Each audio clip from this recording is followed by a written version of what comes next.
Yeah, like Everything right here. What you want? What you want, man? I got the hen dog. Right. What you need, man. I got what you need right here. Yeah, right there. The Cavasier's right there. Oh, some sneakers. Oh yeah, no problem. Right. And they be having everything you need, man. Like right here. Like what you got, man? What you need? And what you got? I got it. No, I got it. This is behind my. You want hair grease? Right here. It's right off camera. Right off camera.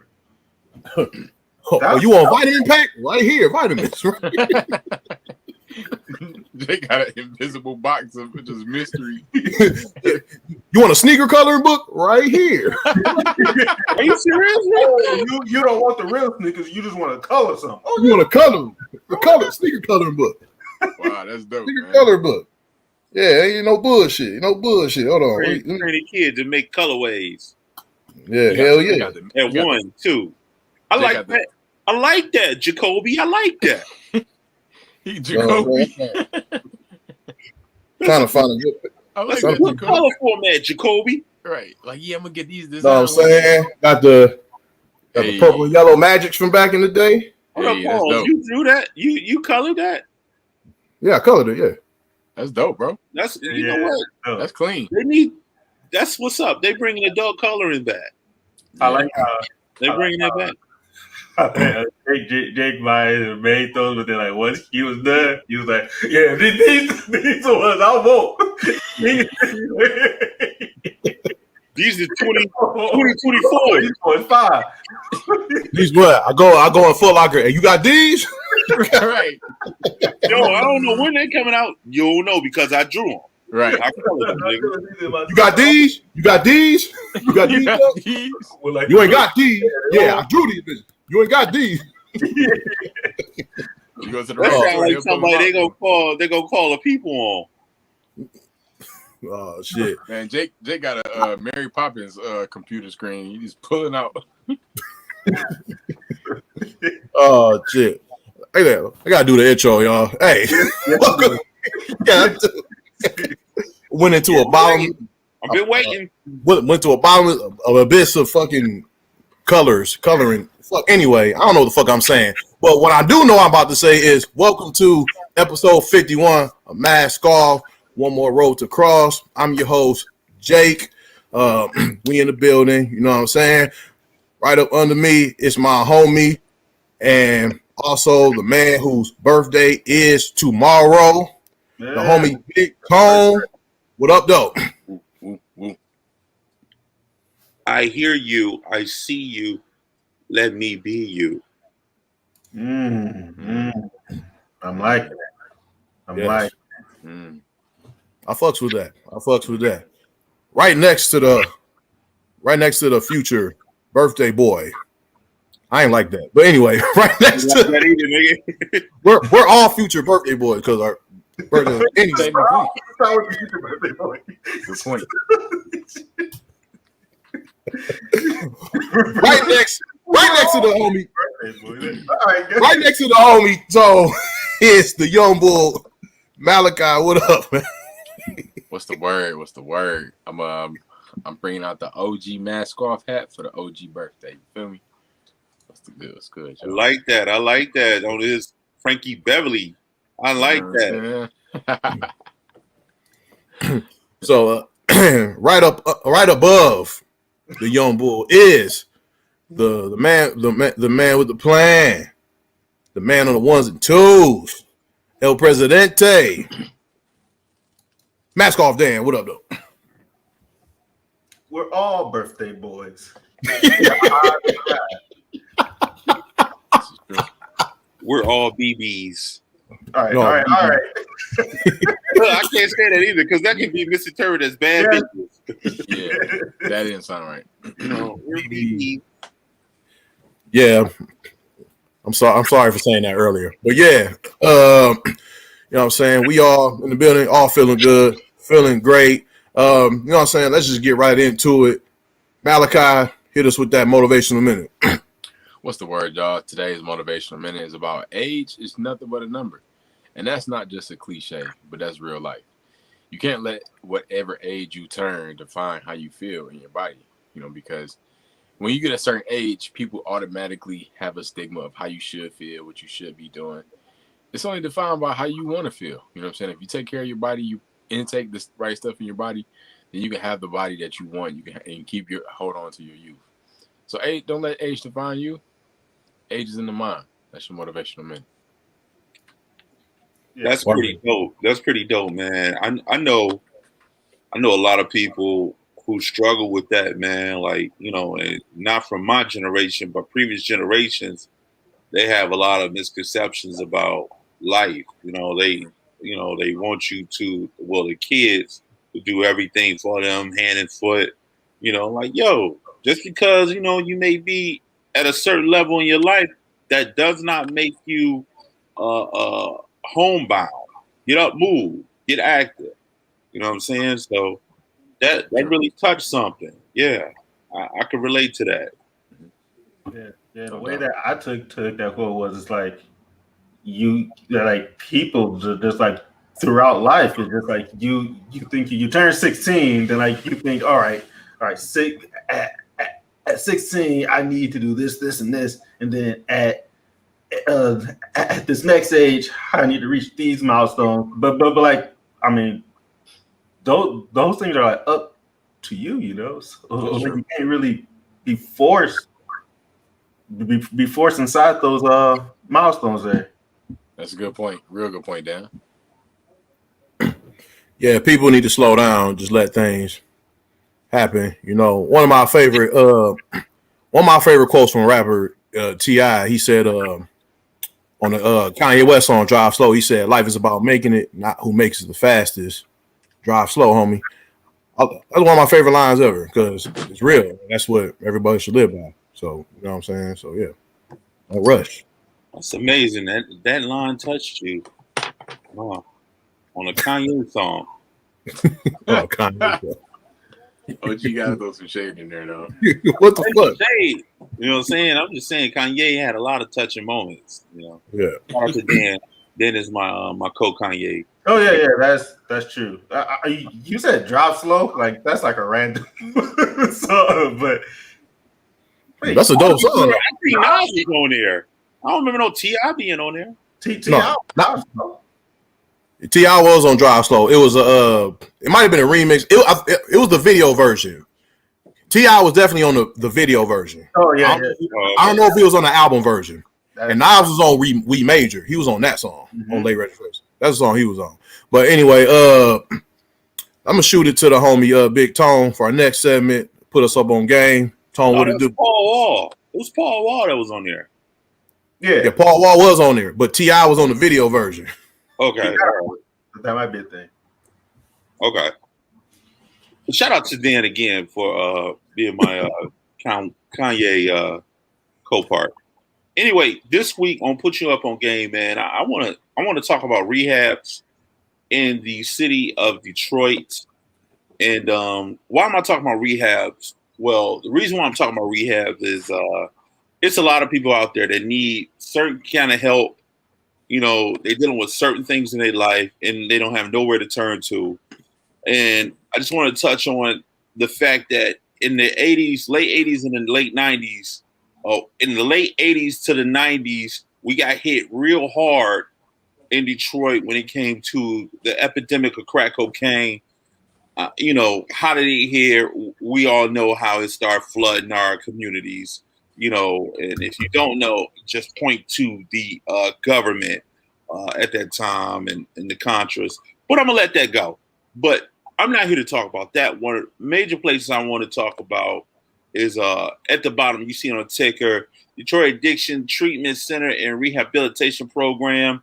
That is the address, 47838 Wade Street, Detroit, Michigan, 48213. There's also Sobriety House.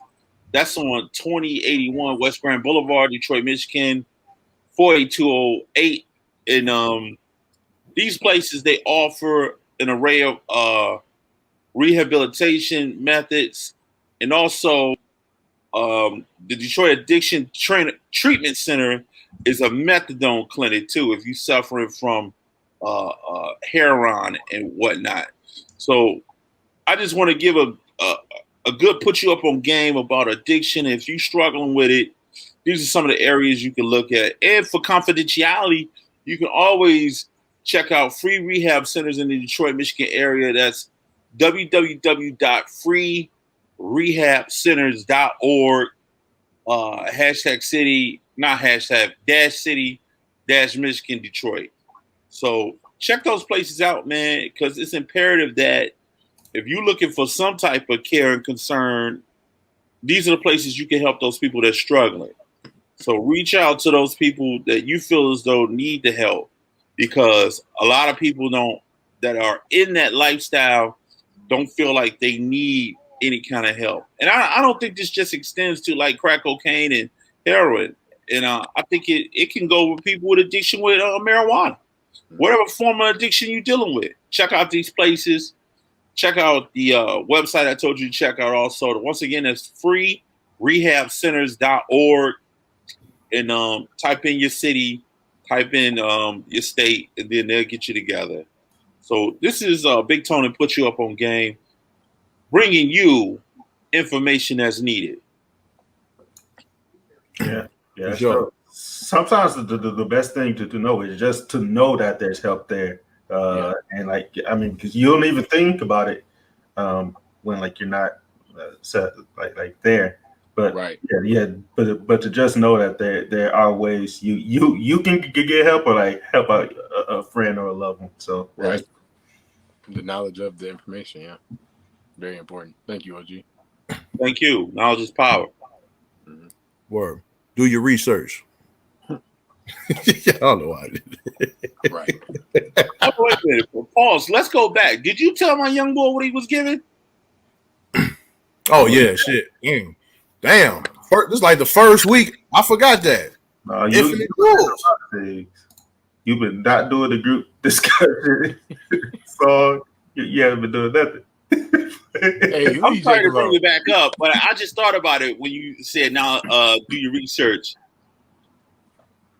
Right. That goes out to the young boy. But Malachi drops Infinite Jewels always. So I apologize for slipping on that. The young bull was dropping Infinite Jewels as usual. He was. Infinite Jewels were dropped. Yes, they were. And since the screen is on me, let's get right into this group discussion for this week. We're going to talk about addiction this week. And one of the things... You missed it. Missed it again. Damn. You want me to do it? Please do. Thank you. Ladies and gentlemen, you know what time it is. It is group discussion. Group discussion. Group discussion. That's how you do it. Yeah, that was good. Yeah. I mean, he the only one who do it. So yeah. You supposed to do it. All right, we're not gonna do this. I'm not doing that. That's his thing. No one does it like Tone does it.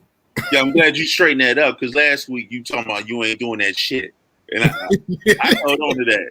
That ain't what I meant, though. That ain't what I meant. That's his thing. Fine. I'll come up with my own thing. I said that a couple weeks ago. Still ain't did it, but I'll come up with my own thing. Shit. Anyway, we're going to talk about addiction this week. And one of the things heavy in the news in the past week that inspired this group discussion is DMX. DMX is currently at White Plains Hospital in New York after suffering a heart attack from a drug overdose, and he's currently on life support, and it's not looking good for him. And everyone's been having him in their prayers for the last weekend, hoping for a recovery for him. But like, if you don't know who DMX is, if you don't, shame on you. But if you don't know who DMX is, he's a rap legend. One of the best to ever do it. He, what I'm saying? He came on the scene with 2 classic hip hop albums in 1 year, like As Dark as Hell is Hot and Flesh of My Flesh, Blood of My Blood. Dropped those both in '98, number ones. So many classic albums and singles like Rough Riders Anthem, Get At Me Dog, Stop Being Greedy, No Love For Me. It just goes on. But he's just known for his like raw, passionate delivery, like in the studio and out of the studio in real life. He just DMX is always DMX. That's one thing that we always appreciated about him and loved about him. And you know what I'm saying? Right now he's fighting for his life. And he's you know what I'm saying, he's had a rough life. He's you know what I'm saying, he's been suffering with addiction for a long time. It stems from trauma from his childhood. He was abused as a child, suffered from his mother. And when he was I believe when he was 13, 14 years old, he revealed that his mentor at the time, you know what I'm saying, he was smoking marijuana with, and he laces marijuana with crack, and that's how he got addicted. His crack addiction started, and and that's fucked up. Like, that's your mentor. What kind of person does that? You know what I'm saying? Like, why would you, like, you you gave someone like a lifelong addiction that, you know what I'm saying, that's going to torment him his whole life, and that's fucked up. And you know what I'm saying, he just dealt with that, and just throughout his life, his career, he's been battling that, going like through in and out of rehab, in and out of jail, you know what I'm saying? And you know what I'm saying? And we see him trying to like get better. No, he's trying to get better, and you know what I'm saying, progressing, but you know what I'm saying, we see him relapse and stuff like that. So it's real sad to like see this. It's hard seeing this, like, you know what I'm saying? And you got people like Master P who like speaking out about it, Master P and Fun Flex speaking out about it, saying that like this overdose could have been prevented if so-called people, like so-called friends and fans, could help him. But yeah, I'm gonna toss it to Tone. Tone, what do you think about all this? A couple of things I want to discuss, and I'm gonna keep it brief. But what I really want to say is fuck Flex. You know what I'm saying? Because he knew what time it was too, and I really do think Master P has genuine thoughts when it comes to a lot of things that hip hop has done over the years. I just don't think he get the recognition he should with some of the ideas that he has. Also, I want to point out the toxicity of people that are around you. For one, you talked a little bit about DMX upbringing and how it was pretty much a not so great lifestyle, and that's one thing we all got to look out for in life. People that you surround yourself around, are they really your friends? You know what I'm saying? Like, that's a classic case of, were you dealing with doing drugs or getting high with somebody, whatever that person may see in you, they may want to block your blessings, and that's not cool at all. But we see that time and time again. I remember it was a guy that I went to high school with, and he was said to be like this great basketball player. And someone did the same thing. They laced his weed with something and just spin him on a whirlwind. And it was a guy. My family was real cool. He's never been the same since, after he was smoking weed with someone and he just went left. You know what I mean? After he smoked that weed.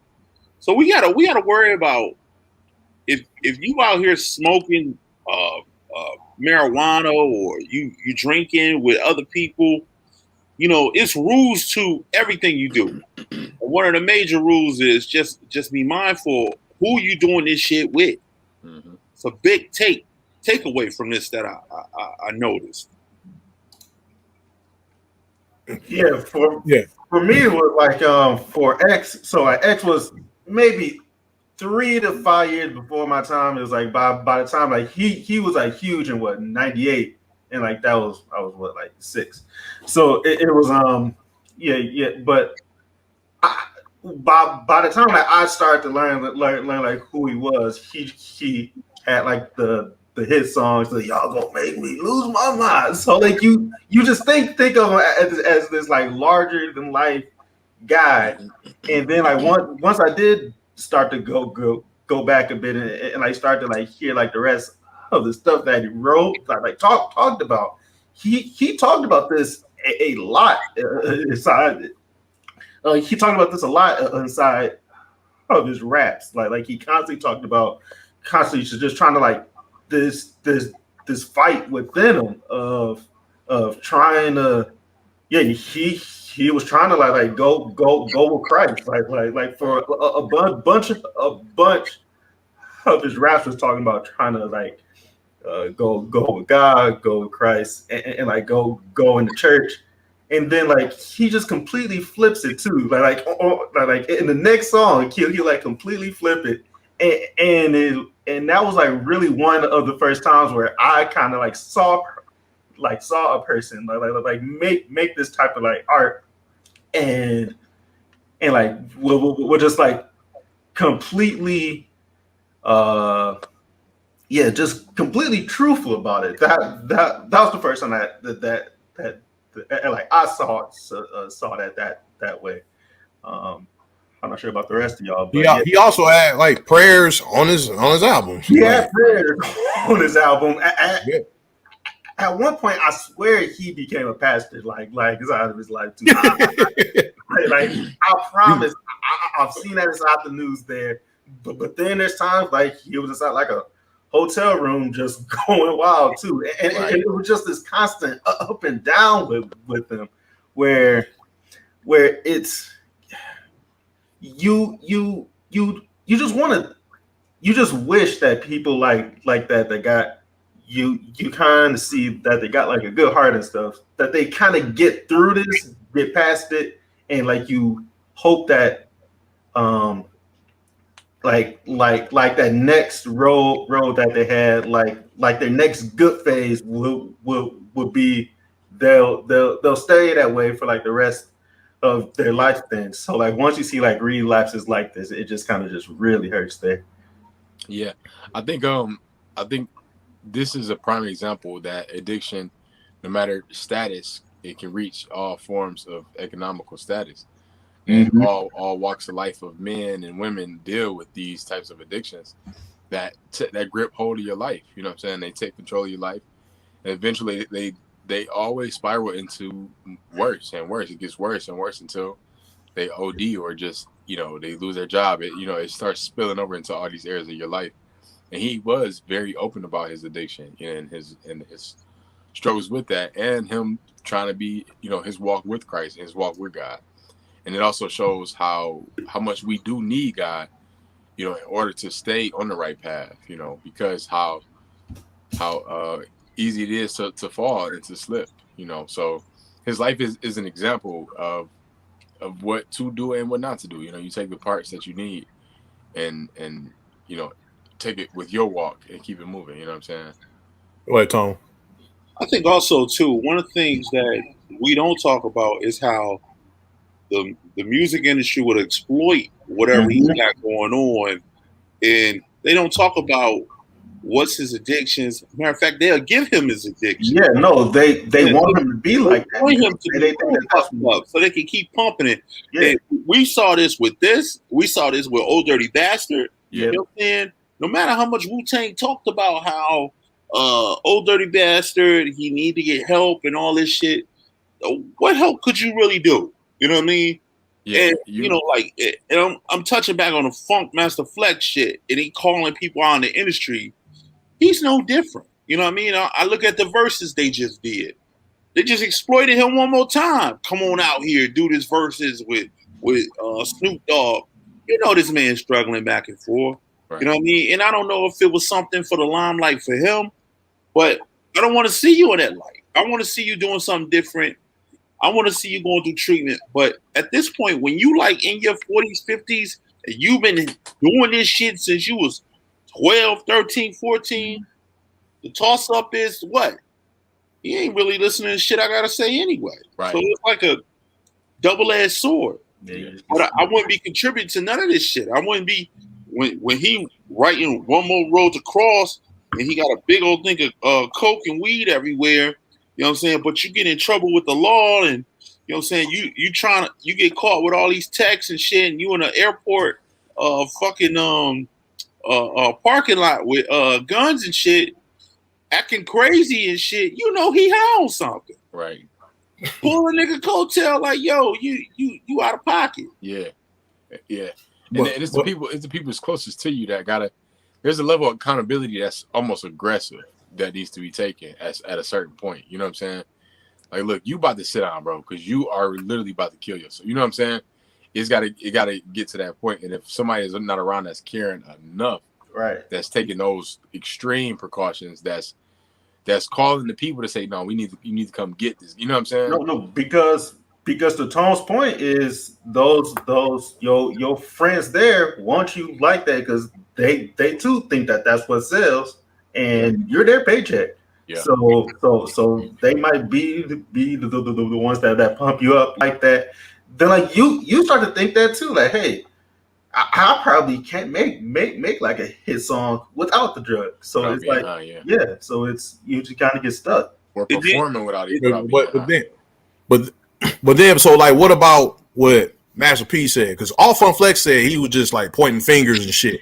Master P actually like said something. He actually said like a good idea. He said hip hop needs a union, like calls for hip hop to have a union to help artists through tough times. To actually that's actually a good fucking idea. You know what I'm saying? Because like we wait till an artist is like down to like all give this like all this love and like all this more love and support, posting pictures of you and that person on social media, all that shit. It's like you need this, like what? Why don't you post that picture when he's not on life support? Yeah. Maybe that picture will make a fucking difference, like or something. I don't know, man. I'm saying, but I think Master B has a point. You know what I'm saying? That's a good idea. Go ahead, Tone. I think that's a great idea, but part of the problem is the fact that hip hop today, we glorify addictions to the extreme. We take this shit to a whole nother level, man. Like we went from talking about black empowerment, we went from advocating for fuck the police to being stone cold fucking addicts out here, man. Mm-hmm. You know what I'm saying? And, you know, I'm not going to get started with Lil Wayne, but Lil Wayne really contributed to a lot of something, sipping on lean in my cup, da-da-da. You know what I mean? So, you know, we got to look at what we've been doing. And we've been having a lot of rappers, up-and-coming rappers fall off. Not just with what's going on with DMX, before DMX. Yeah. You know, like Juice WRLD and all those other guys. Mac Miller. Mac Miller, yeah. Because Malachi? French Montana, he was in an interview that he had noticed that Mac Miller was taking too much drugs. I forgot what drug it was, but I think it might have been lean he was taking. And he was looking at how much lean he was taking. He was like, yo, man, that's too much. Like, you shouldn't be. And Mac Miller basically was like, he needed that much.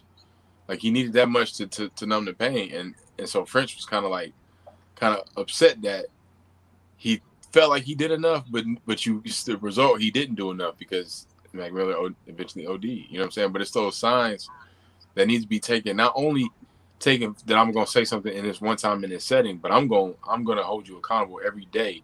You know what I'm saying? I'm going to keep the foot on the gas to, you need help, man. You know what I'm saying? And yeah. So to that point, and like to the point that Jake made too, it's like we can put that in place. We can put that in place, and like we should put those things in place where people can really go out and help. But like we talked about, that there's, I mean, when that person's by themselves, like at night, that just kind of comes down to them too. That's true. And it's like once like a few weeks ago, like a few months ago now, we talked about like people's childhood past and like how like that really just starts to lead into like how they live now, and that person has to sleep like what with that on their mind. So Right. you kind of have to fight that, which is what X talked about too. Right. A lot of people don't understand too, man. Everybody be out here so big on smoking weed, and they don't realize those things be gateway drugs to other things too. You know what I mean? Like I was somewhere today, and I was at the gas station. And I noticed on one side of me, somebody in the car with the bag, stuff out of the bag rolling up. Then on the other side of me, somebody doing the same thing. And I'm like, damn, y'all just do this out in the open now. Yeah. You know what I mean? And I'm like, well, are we lost the point? We so lost to the point that there's no decorum and no discreetness about the things that they do. It's out in the open. So let's go all the way out with it. You know what I mean? And another thing too, I was thinking, you know, I just really feel like when you so far gone, people tend to write you off. Like, you know, what can I do? He's going to do it regardless. Like you said, Dan, when he's in the confine of his home by himself, you know what I'm saying? Listening to One More Road to Cross, he gonna fucking one more, you know what I mean? He gonna do what he do, and it's unfortunate. But you can't sit on a person 24/7, 365. That's impossible to do. That's true. That's true. Good point. Yeah, so it's like, what can you do? You know, I don't know. Maybe it probably gotta get to that point when I know you can't be with. I don't know. Maybe they might be crazy, but there might be a job. That might be a job or something. Like you have to be with this person all the time to keep them from doing it. I don't know. Like that's just like like a caregiver. That's where like Tone's point of like the rehab spots to go to. Like that's what they're there for. Right. The way that you said it, Jake, just kind of takes me to like a sadder point where it's like when you're the person that's having to be there that whole time, you care more about their life than they do themselves too. That's true. And it's like you have to at least get them like you can force them to like a rehab spot, which is good. It's just kind of what you need to do too. But yeah, that's the tough spot of a friend or a loved one. There, it's a tough spot. Yeah, Tom. But we're still looking at the fact that no matter what we do, they still a victim of this drug. They still at the mercy of whatever they're addicted to. So it's a hard, slippery slope with even them coming to grips that they have a problem. Because whatever they're doing, they can't even say that they really have a problem. You're the one saying I got a problem. Right. You're the one with a problem with me. I don't got a fucking problem. Right. I've been doing this since I was 14. Mm-hmm. You know what I'm saying? So it's a slippery slope dealing with that. So I just think we don't have no answers to it. You know what I mean? No, you don't. We don't have no answers that they kind of reached that point where they want to change too, because that's the main thing. You have to hope, just that it clicks. Yeah. Before it's too late, right? But to my point earlier, I just don't like how they get exploited. You know what I'm saying? Like even when he went on that was it? I want to change my life shit.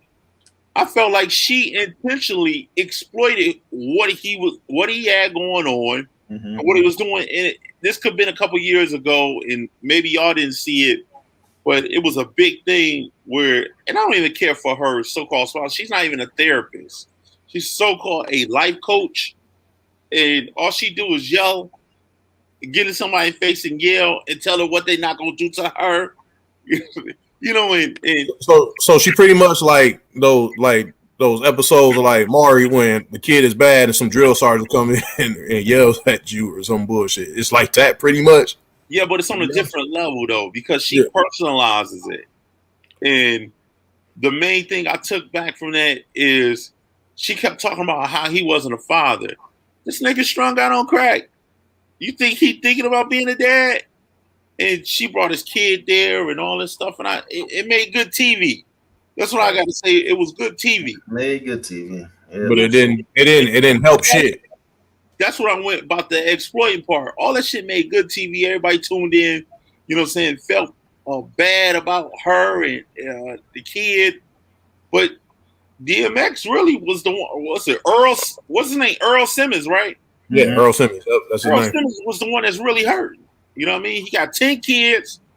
He's struggling with everything. The only way he know how to make money. Originally, he was a crackhead that would rob people. You know what I mean? I say he came a long way. You know what I mean? He found the hustle, which was selling these songs. You know what I mean? But he wasn't able to work on the rest of the stuff. And it's sad that I'm talking in past tense, but he's in a veggie state right now. And they're trying to figure out what they're going to do with this brother's life. Yeah, no, the last note I read that they're going to have to, at some point, pull the plug, but they don't know yet. So, sad space to be in. Yeah, at life support point, you know, sad to say, but it's best to just get to the other side. Shit, man. Like, we just hope for a miracle, pretty much. But go ahead. You to that point, you saying hope for a miracle. I don't really know if him coming back will be a great thing, though. You know what I'm saying? I think at this point it would, because you would know now. You feel me? If let's just say, for example, if something happens where he did come back and it snaps and he's back to himself, you would get off that bed like, okay, let me change. You will hope, but I mean, hope it's not really for certain. You will hope, but that's what they say. They say you deal with addiction every day of your life. Right. That's what they say. Even when you've been sober for like years, you still dealing with it, and it's crazy. Yeah. But yeah, addictions also go further than just drugs. There's other addictions too, like a number of things. Like there's sex addiction. There's addiction, porn addictions, porn addiction, food. I'm just playing. That's crazy you brought that up too, man, because at the top of the show I was looking at sex addiction treatment centers, and they have nowhere in the greater Detroit area that focus on that in particular. I guess the need for other addictions are much more vital than sex addictions. Yeah, Detroit they happy to be freaks. They're like, look, we don't need no help with this. Yeah, right. So I looked that up, and there's no conclusive evidence that you can get help from that. The closest place you can go is in Toronto if you're dealing with a sex addiction, or either to go to Rochester, New York, or either Midtown, New York. You know what I mean? And they got them out in LA. You know what I mean? So I wonder what's in there. Like a bunch of crosses and stuff. If I had a sex addiction problem, the last place I'm gonna go to is LA. That's the last fucking place I'm gonna go. The last place to go is one of them meetings, though. What? Bunch of freaks there. A bunch of freaks there at the meeting. Like, my name is but like the main point is, no matter what it is, it still comes back to you. So like you let's just say you have a sickness, or there was stuff that happened inside your past that you got to deal with, and that is just like the way that your mind chose to deal with the stuff. So it's like you have to like go in and try to fix that, or like try to confront it and like try to break through there, no matter what is your vice. Right. I just want to point out, I love how Dan willed me back in, because I could have kept talking for a little bit more about. Trying to. Thank you. I appreciate you, my brother. And Funk Flex was on some book. Gonna talk about So, yeah. Which of these gonna happen at the meeting, Tone? Like they just gonna have an orgy right there at the sex meeting or something? Well, we got to go, big time. I ain't getting in trouble. I ain't getting in trouble. We got to go. Yeah, yeah, man. That's a tough spot to be in there again. Go and read. Yeah, look for help. Do the research for help there. That the help that you need. Yep. Or and just try. The thing about addiction is you have to know that you want to be on the other side. So once you know you need help, go get the help that you need, and don't be ashamed. It's like a click. It's like a click that you just finally say, "All right, this is it. I'm done." And then and don't let pride get in the way of getting yourself cleaned up. Hey, we about to go into a whole topic there. Yes, don't let pride. Hey, don't let pride. That's easy to say though. That's easy to say. All that stuff is easy to say because if you in an addiction, you don't think you being prideful, not addressing it. You just think you don't have a problem. You know what I'm saying? So you could say, "Well, don't get this and don't." But then like the next phase is that they do know, but they just kind of go like, "Yeah, well, this is my life now." And right. What? I think part of them know it's a problem. You know. I think part of them does. I think not a part of them, all of them know. You know what I'm saying? It's all in you when you got a lifestyle like that, man. You know the shit you doing ain't right. Right. You know what I mean? Like but to that point though, is you know it's not right. So then you kind of feel shameful about it, and then to make yourself feel good, you go back to it again, and then you're just stuck in there. Yes. Well said, Dan. Exactly.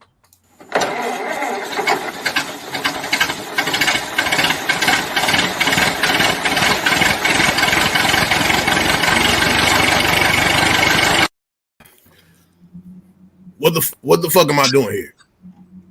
Drunk on here. What? I don't understand why I'm here. I just saw y'all motherfuckers like a couple weeks ago. What the fuck I'm doing here? Like I don't understand. This is your week. This is the week that you said that you like to come in, so we let you in. How you doing, Drunk? How's it going, Drunk? Are y'all playing with me right now? I got look. I was with a young tender, and you know what I'm saying. We was about to get it on, and you know she blindfolded me. You know what I'm saying. And then next minute, know I'm here with you motherfuckers. What the fuck going on? Some of y'all want to tell me. Something you want to tell me? Hey, I want to break it down. Okay. OG, you want to take this? I'm going to steer the wheel on this one. I'm glad you're here. Number one, and when we last saw you, we saw you kind of crying out, and we just wanted to just have you come on here. We want to really confront some things to you. Crying out? When the fuck was I crying out? The last time you were on here, man. I don't recall that. I don't be crying. Fuck you talking about? I don't cry. What I mean by crying out, you was basically you were crying for help. Yeah. You know. I don't need help. What I need help with? What I need help? Maybe you know what I'm saying? I'm in your hand. Say that again. Maybe the cup, the red cup that's in your hand. The red cup. You was choosing your tenderoni over the red cup. No, he chose the red cup over the love of his life, not the tenderoni. That's a new person that I don't want to talk about right now. Right. Look, let me tell you. I don't think y'all understood what I told y'all last time. My motherfucking name is Drunk Unc. That's my name. That's what it said on my driver's license, my social security card, my birth certificate. That's what it said. This is what I do. And I'm a functional human being. I do what I got to do, and I handle it. And yeah, I like my drink. I love my drink. I like my yak. I like my hen dog. I like my Kvassier yak. I like my Martell. I like my Remy. my 1738. All of it.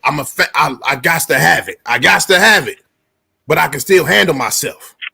No. So I don't know what this is all about. But like, I don't know if you're trying to have like an intervention or some shit. I don't do interventions. I don't do that shit.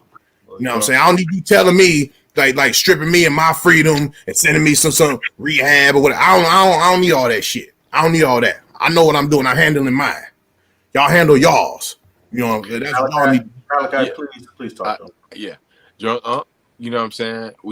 This your nephew here, you feel me? And we just coming to you because we love you, Drunk. You know what I'm saying? And we noticing some things about you that may not be the best decisions in your life that you If you love me, nephew, like you say, you want to send that young tender to my house to blindfold me and kidnap me and bring me here. You wouldn't have did that. You tricked me. I'm hurt. I had to get her there. So I had to get him here somehow, and I knew a tender was the only way to do it. But that's neither here nor there. We did that, Drunk, in order to get you the help that you need, that you may not know that you need. So if you just soften your heart up and allow yourself to receive us and receive the help that we're trying to give you. Drunk Unc. Now don't be alarmed.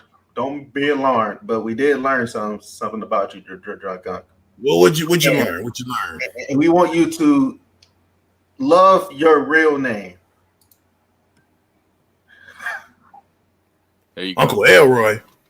Who the hell is Uncle ELROY? That is you. Ain't my name. That is my name is Unc. Do I look like a character from Next Friday to you motherfuckers? Is that what I look like to y'all? That is your name. That's your name. That's not my name. My name is Unc. My name is Unc, and I be drunk, and I be off the lack. That's what I be. That's me. That's what I do. And I handle mines, and I don't need no help. So, like... Oh, our first attempt. This goes back to what we said. You got to want the help, man. You got to want it. And I think we contribute a lot to this by constantly addressing him by Drunk Unc. Yeah. We really do need to stop calling him drunk. We need to. It's because there's power in the tongue. And so, we're claiming that name for him, and he won't change. He's taking it too far. He's like empowering himself with this. Yeah, exactly. It's really kind of sad. And at least we tried, fellas, I think. Yeah, until next week or the next time we see him. Yeah. Why smell like yak and brute clone in this motherfucker? It's a long story, Jake. It's a long story. You don't even know. All right, whatever. Speaking of stories, let's hit these quick hits though, real fast. You know what I'm saying? What is so funny? Speaking of stories, that was nice. That was nice. That was nice. I like it. Speaking of quick hits. The Derek Chauvin case. That's how you say his last name. I don't give a fuck. Fuck this nigga. But there's new witnesses popped up or whatever. Tone, what's up with this, bro? Man, we're following this case extensively, and they had a bunch of new witnesses. A lot of cops came out there, and they gave their testimony. They even had a LA cop come on there and talk about how Derek Chauvin's tactics were not something that they get trained to do. And it's so weird because they finally released, Two Towels, the officer Two Towel, that's his name, apparently. They released his interview clip with the FBI, and his lawyer says during that time, hey, look, my client didn't put his knee to George Floyd's neck. Why is he getting treated as such?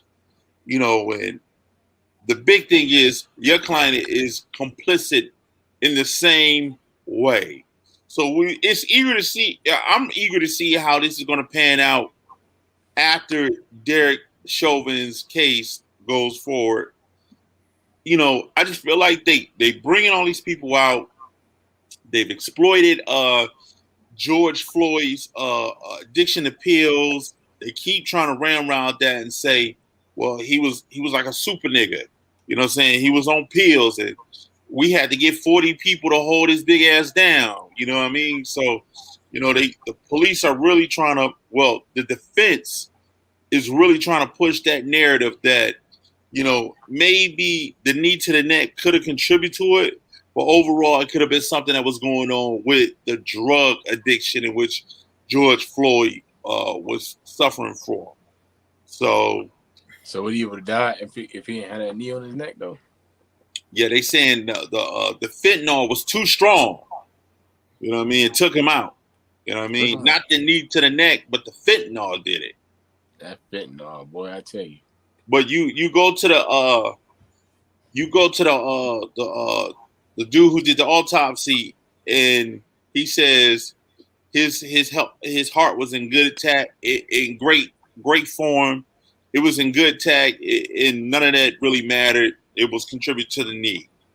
So I'm eager to see how this is going to pan out, man. I think this is the case of the year.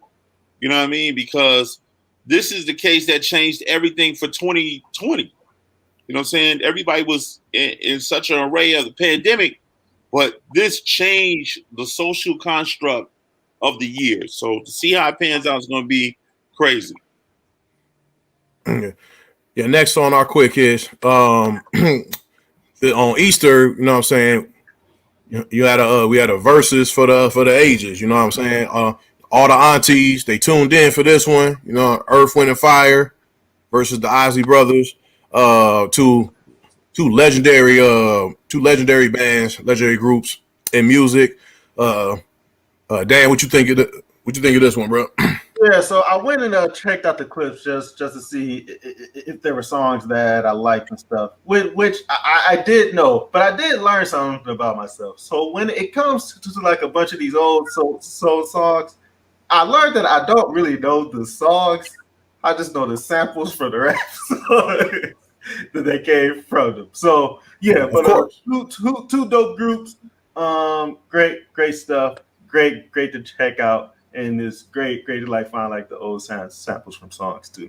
Yeah, that's how I gain appreciation for older music. It's pretty much through hip hop. You hear the sample because I hear the sample, I'll hear the song, and I'll be like, I want to look up the sample where it came from, shit like that. I look up all the samples. That's an interesting point because my favorite rapper, Currency, he does that a lot, and so I got hit to knowing that was that prevalent in hip hop through him. Yeah.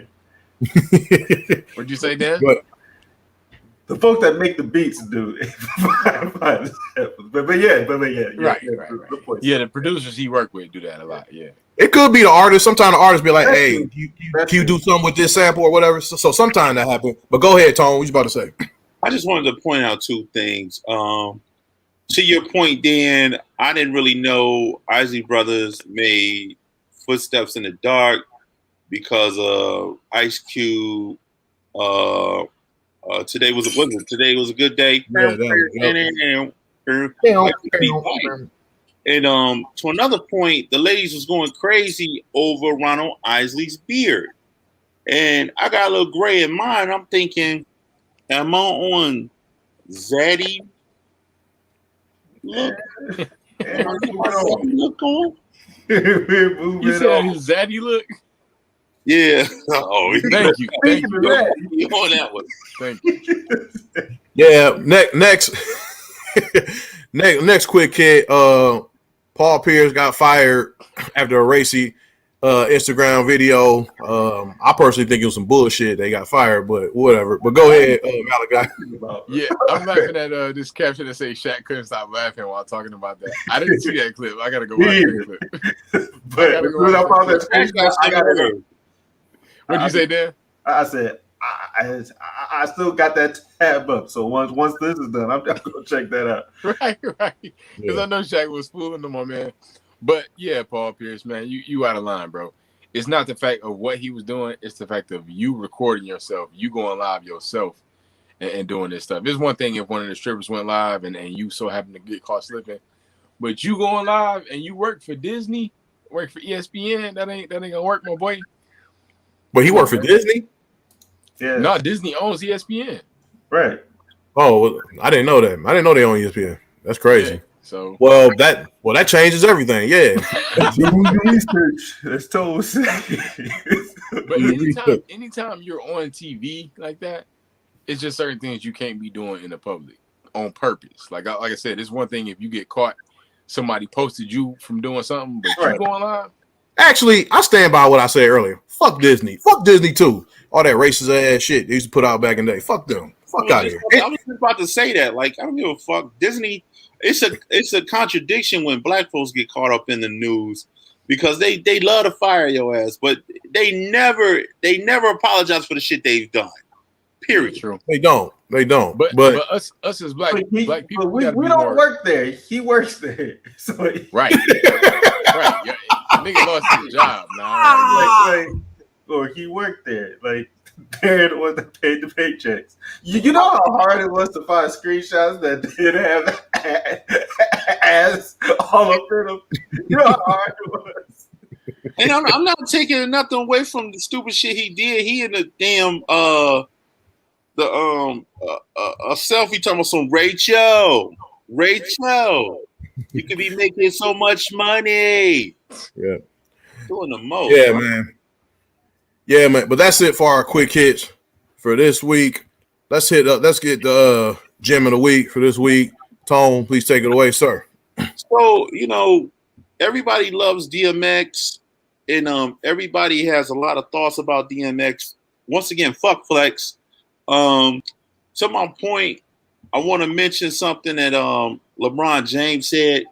He says, to one of my favorite artists growing up and still to this day, DMX, my prayers are with you and sent to the almighty heavens above.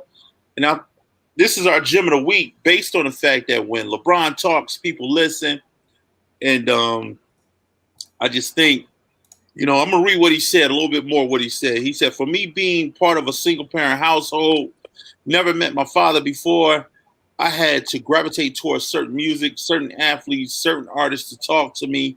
He said, so like Nas and Pac and Jay and even DMX at times, because I'm a kid in the inner city where I feel like nobody gives a fuck about me. So like DMX would talk to me like it was dark, twisted. That's where I was in my life right now.